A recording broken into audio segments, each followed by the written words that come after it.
Assalamualaikum sahabat Ashifa. Terima kasih sudah hadir lagi di Shifaul Qalbi. Terima kasih juga karena masih setia meluangkan waktumu untuk mencari ketenangan, ilmu, dan energi baik. Kehadiranmu di sini bukan sekadar klik video. Tidak ada yang kebetulan. Kalau kamu sedang menonton sekarang, berarti ada sesuatu yang sedang Allah kirimkan kepadamu. Sebuah tanda, sebuah pengingat, atau mungkin sebuah jawaban yang selama ini kamu cari tanpa sadar. Sebelum kita mulai, izinkan aku menyapa dengan hangat. Bagaimana kabarmu hari ini sahabat? Apapun yang sedang kamu perjuangkan, semoga Allah mudahkan. Apapun yang sedang kamu cari, semoga Allah tunjukkan jalan terbaiknya. Dan apapun yang sedang kamu simpan dalam hati, semoga Allah ringankan semuanya. Saat kamu menonton ini, niatkan dalam hati untuk menerima kebaikan, untuk menyerap ketenangan, dan untuk membuka pintu rezeki serta jalan hidup yang lebih terang. Oke sahabat, sekarang fokus. Karena di bagian pertama ini, kita akan masuk ke pembahasan yang benar-benar membuka mata tentang mahar. Banyak orang mengira mahar hanya soal angka, hanya soal wujud, atau hanya soal gengsi. Padahal jauh di balik itu, ada rahasia yang menyentuh hati dan membuka keberkahan rumah tangga. Banyak yang tidak tahu, banyak pula yang menyepelekan.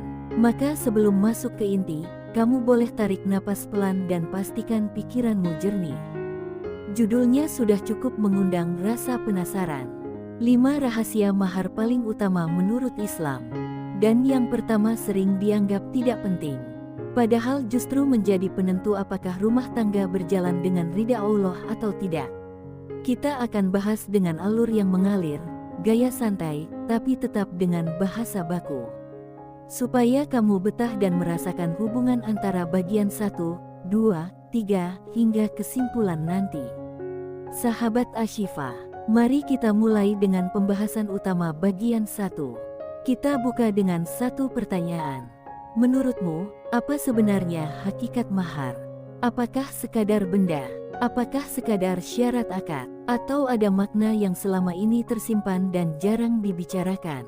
Rahasia pertama tentang mahar adalah bahwa mahar terbaik menurut Islam bukan pada besar kecilnya atau mahal murahnya, tetapi pada kemampuannya. Rasulullah mengajarkan bahwa mahar paling baik adalah mahar yang mudah dan tidak memberatkan. Banyak pasangan gagal menikah bukan karena kurang cinta, tetapi karena mahar dijadikan ajang pembuktian. Ajang gengsi, ajang perbandingan. Padahal Allah tidak pernah memerintahkan sesuatu yang membuat hamba kesulitan. Allah justru menginginkan kemudahan. Ketika seseorang memberi mahar sesuai kemampuannya, itu bukan tanda ia lemah. Itu tanda ia jujur. Itu tanda ia tidak sedang memaksakan diri. Dan tanda itu sangat disukai Allah. Mahar yang sederhana namun lahir dari kemampuan yang realistis justru membuka pintu keberkahan. Karena mahar bukan alat pamer. Mahar adalah simbol tanggung jawab, simbol niat ibadah, simbol kesiapan untuk memasuki kehidupan baru yang penuh amanah. Sebaliknya, memaksakan mahar yang besar hanya demi memuaskan mata orang lain dapat menjadi pintu masalah. Banyak laki-laki yang akhirnya meminjam uang, menjual barang penting, atau mengambil langkah terburuk demi memenuhi permintaan mahar yang tidak sesuai kemampuan. Padahal setelah akad selesai, kehidupan rumah tangga baru saja dimulai. Dan hutang yang ditinggalkan menjadi beban baru. Belum lagi ego dan rasa gengsi yang ikut terbawa. Semua itu tidak sejalan dengan ajaran Allah yang menekankan keseimbangan dan kemudahan dalam ibadah. Sahabat Ashifa, coba kamu renungkan sebentar. Kalaupun mahar itu diberikan dalam jumlah besar, apakah itu menjamin kehidupan setelah menikah akan tenang? Belum tentu. Namun mahar yang diberikan dengan kejujuran dan kesungguhan mampu membuka pintu keberkahan Allah. Ia menjadi pondasi rumah tangga yang kokoh. Sementara mahar yang hanya mengejar penilaian manusia justru menutup pintu kebaikan. Di sini letak rahasia yang paling sering diremehkan. Mahar itu bukan kompetisi. Mahar itu bukan perlombaan yang diukur dengan angka. Mahar itu hubungan antara hati yang memberi dan ridha Allah yang melihat. Orang lain hanya tahu wujudnya, tetapi Allah mengetahui niatnya. Itulah yang membuat mahar sederhana menjadi lebih berat timbangannya pada hari kiamat dibandingkan mahar mahal tanpa niat ibadah. Coba sahabat bayangkan, dua orang laki-laki hendak menikah. Yang satu memberikan mahar sangat besar, tetapi dalam hatinya hanya ingin terlihat hebat di mata keluarga calon istri. Yang satu memberikan mahar sederhana tetapi dalam hatinya ia memohon kepada Allah agar pernikahan itu menjadi jalan menuju surga. Mana yang lebih besar nilainya? Mana yang lebih kuat cahayanya? Jawabannya jelas. Allah melihat hati, bukan tampilan luar.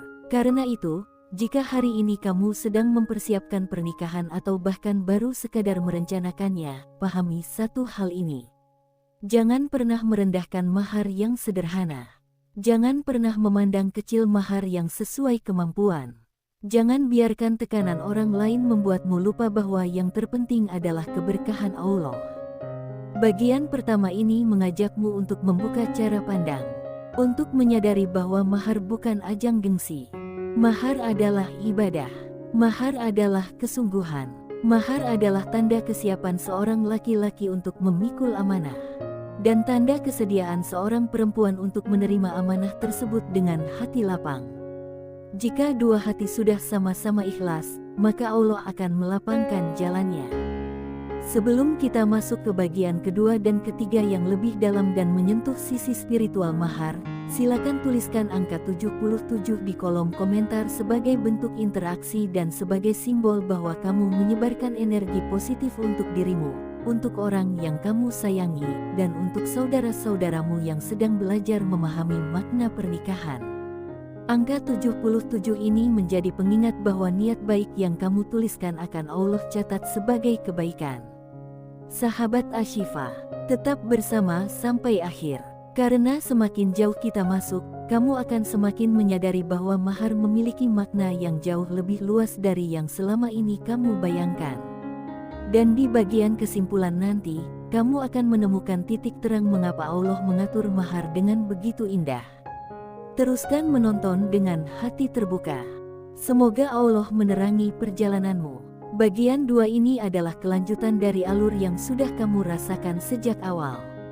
Alur yang mengalir tenang tetapi menembus hati. Kita sudah membongkar rahasia pertama tentang mahar yang sering diremehkan, yaitu kemampuan. Sekarang, sahabat Ashifa, kita masuk ke pembahasan yang jauh lebih dalam. Pada bagian ini, kita akan membahas 2 rahasia mahar berikutnya. Ini bukan sekadar teori. Ini fondasi yang menentukan apakah pernikahan membawa ketenangan atau justru ujian berat sejak awal. Tetap fokus, jernihkan hati, karena setiap kalimat di bagian kedua ini mengandung makna yang mungkin sedang kamu butuhkan saat ini. Sebelumnya, terima kasih kepada kamu yang sudah menuliskan angka 77 di komentar. Setiap angka yang kamu tulis membawa energi positif dan menjadi bentuk syukur kepada Allah bahwa kamu tidak hanya sekadar menonton, tetapi ikut menghidupkan ruang kebaikan ini. Teruskan energi positifmu itu dan semoga Allah membalasnya dengan kelapangan rezeki dan ketenangan batin. Sekarang, mari kita lanjutkan. Rahasia kedua tentang mahar adalah niat. Kedengarannya sederhana, tetapi justru inilah inti dari ibadah. Niat adalah pondasi yang membuat sesuatu bernilai atau hilang nilainya. Ketika seorang laki-laki memberikan mahar, apa sebenarnya yang ia niatkan? Apakah hanya ingin segera halal? Apakah hanya ingin menyelesaikan syarat akad? Atau apakah itu benar-benar bentuk ibadah untuk memuliakan perempuan yang akan menjadi pendamping hidupnya? Perbedaan niat ini memengaruhi seluruh perjalanan pernikahan. Bayangkan 2 hati yang bertemu. Jika keduanya diawali niat ibadah, maka Allah akan memudahkan langkah mereka. Allah akan menjauhkan dari keburukan yang tidak mereka lihat.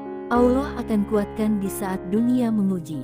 Namun jika pernikahan diawali niat yang dangkal, sekadar formalitas atau sekadar memenuhi penilaian keluarga, hubungan itu cenderung rapuh. Bukan karena cinta tidak ada, tetapi karena keberkahan tidak menguatkannya. Sahabat Ashifa, sebelum melanjutkan, tanyakan pada dirimu sendiri dengan jujur. Jika kamu laki-laki, niat apa yang ingin kamu letakkan dalam mahar yang akan kamu berikan? Jika kamu perempuan, niat apa yang ingin kamu tanamkan ketika menerimanya?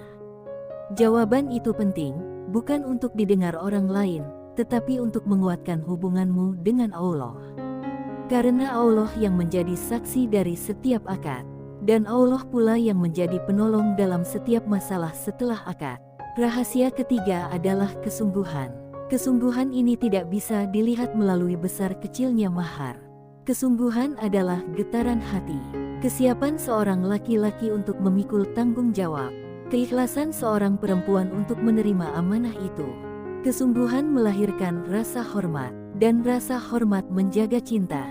Kesungguhan berarti seseorang benar-benar siap untuk membawa pasangan menuju jalan yang diridai Allah.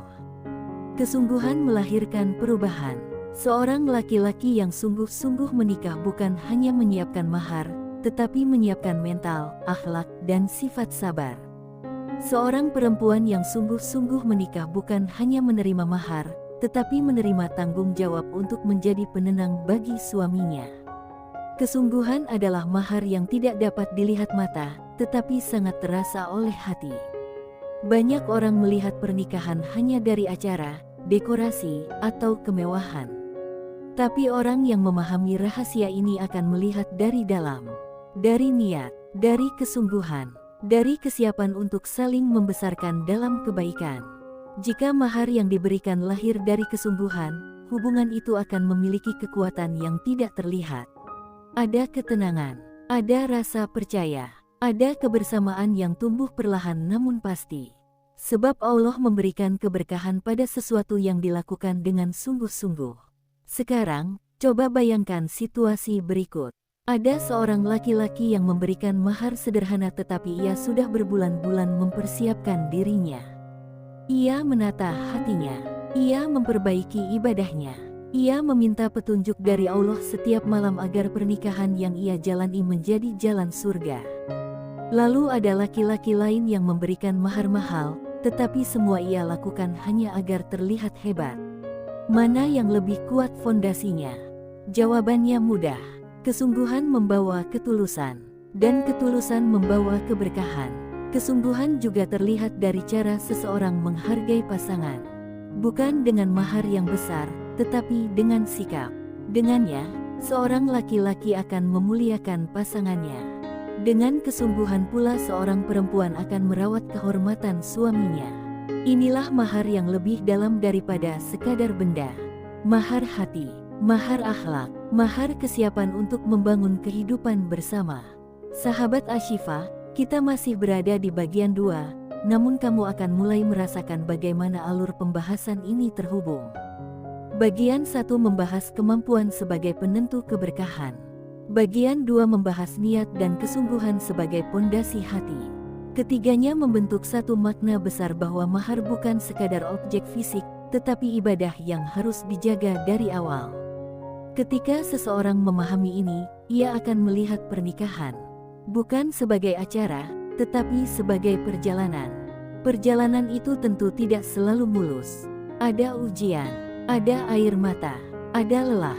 Tetapi jika dimulai dengan niat yang lurus dan kesungguhan yang kuat, Allah akan selalu hadir. Allah akan menuntun, Allah akan menguatkan. Itulah sebabnya rahasia-rahasia ini penting dipahami sejak sebelum akad. Karena mahar bukan hanya untuk hari akad, tetapi menjadi pondasi untuk seluruh hari setelahnya. Bagian 2 ini juga menjadi penghubung menuju bagian ketiga yang akan membahas 2 rahasia berikutnya. Di bagian selanjutnya, kamu akan melihat bahwa mahar ternyata bukan hanya soal kemampuan dan kesungguhan, tetapi juga menyentuh wilayah pengetahuan dan spiritualitas. Wilayah yang membuat seseorang sadar bahwa pernikahan bukan hanya tentang 2 hati yang bertemu, tetapi 2 jiwa yang ingin berjalan bersama menuju Allah. Tetap lanjutkan hingga bagian berikutnya. Jangan lewatkan, karena semakin kamu memahami rahasia-rahasia ini, semakin kamu akan mengerti mengapa pernikahan yang diberkahi Allah selalu dimulai dari sesuatu yang sederhana tetapi penuh makna. Jika kamu merasakan energi positif dari penjelasan bagian kedua ini, Tuliskan angka 77 lagi di komentar sebagai bentuk penyatuan niat baik. Semoga Allah mengangkat derajatmu dengan ilmu dan membuka pintu kebaikan untuk kehidupanmu. Bagian 3 ini adalah puncak dari seluruh alur yang sudah kita bangun sejak bagian pertama dan kedua. Jika sebelumnya kita membahas kemampuan, niat, dan kesungguhan sebagai 3 fondasi utama yang membentuk mahar dalam pandangan Islam, maka pada bagian ini kita masuk ke 2 rahasia terakhir. 2 rahasia yang tidak hanya menyentuh sisi akal dan hati, tetapi juga sisi spiritual terdalam yang sering kali terlupa. Bagian inilah yang akan membuka makna mahar dari sudut pandang yang jauh lebih luas dari sekadar angka atau bentuk fisik. Tetap fokus, sahabat Ashifa. Karena semakin jauh kamu membaca, semakin kamu menyadari bahwa setiap detil yang Allah tetapkan dalam pernikahan memiliki hikmah yang sangat dalam. Sebelum masuk ke rahasia keempat dan kelima, terima kasih lagi kepada semua sahabat Ashifa yang sudah berinteraksi dan menyebarkan energi positif dengan menuliskan angka 77 di kolom komentar. Energi positif yang kamu kirimkan bukan hanya bermanfaat untuk dirimu sendiri, tetapi juga untuk siapapun yang membaca komentar itu setelahmu. Kita sedang membangun ruang kebaikan. Ruang yang membuat orang merasa tenang, merasa didengar, dan merasa dipandu. Semoga Allah menjaga semua niat baik kita dan membalasnya dengan pahala yang berlipat ganda. Sekarang mari kita masuk ke rahasia keempat. Rahasia ini sering dibicarakan, tetapi jarang benar-benar dipahami sebagai mahar. Padahal nilainya jauh lebih tinggi daripada mahar materi. Mahar itu adalah ilmu. Betul, ilmu. Tidak semua orang menyadari bahwa ilmu bisa menjadi mahar paling mahal sekaligus paling abadi. Ada kisah dalam Islam tentang seseorang yang menikah dengan mahar mengajarkan ayat-ayat Al-Quran. Apakah karena ia tidak mampu memberi mahar materi? Tidak, tetapi karena ia mengerti bahwa ilmu adalah pemberian yang nilainya tidak hilang dimakan waktu. Ilmu adalah cahaya. Ilmu adalah penuntun hidup. Ilmu adalah bekal yang tidak ada habisnya. Jika seorang laki-laki menikah dengan mahar ilmu, berarti ia memberikan sesuatu yang akan menjaga istrinya seumur hidup. Ilmu itu bisa berupa hafalan, bisa berupa kemampuan membaca Al-Quran, bisa berupa doa-doa yang diajarkan dengan tulus, bisa berupa pemahaman agama yang kelak menjadi pelita dalam rumah tangga. Disinilah letak keistimewaannya. Ilmu tidak hanya menguatkan hari akad, tetapi juga masa depan pernikahan. Sahabat Ashifa, coba bayangkan kehidupan rumah tangga yang dipenuhi ilmu. Suami memahami, tanggung jawabnya bukan sekadar sebagai pemimpin, tetapi sebagai penuntun. Istri memahami peran mulianya bukan hanya sebagai pendamping, tetapi sebagai penyejuk hati. Ilmu yang menjadi mahar akan terus mengalir sebagai pahala jariah. Setiap kebaikan yang lahir dari ilmu itu menjadi ladang pahala bagi orang yang memberikannya. Karena itu, mahar ilmu bukan sekadar simbol. Ia adalah investasi akhirat. Ini yang membuat rahasia keempat sangat istimewa. Jika sekarang kamu sedang mempersiapkan diri untuk menikah atau bahkan masih mencari pasangan yang tepat, tanyakan pada dirimu sendiri. Ilmu apa yang sudah kamu siapkan? Ilmu apa yang akan kamu bawa ke dalam rumah tangga? Ilmu apa yang ingin kamu ajarkan atau pelajari bersama pasanganmu kelak? Pertanyaan ini bukan hanya sekadar introspeksi. Ini adalah bentuk kesiapan untuk membangun pernikahan yang bukan hanya bertahan, tetapi berkembang.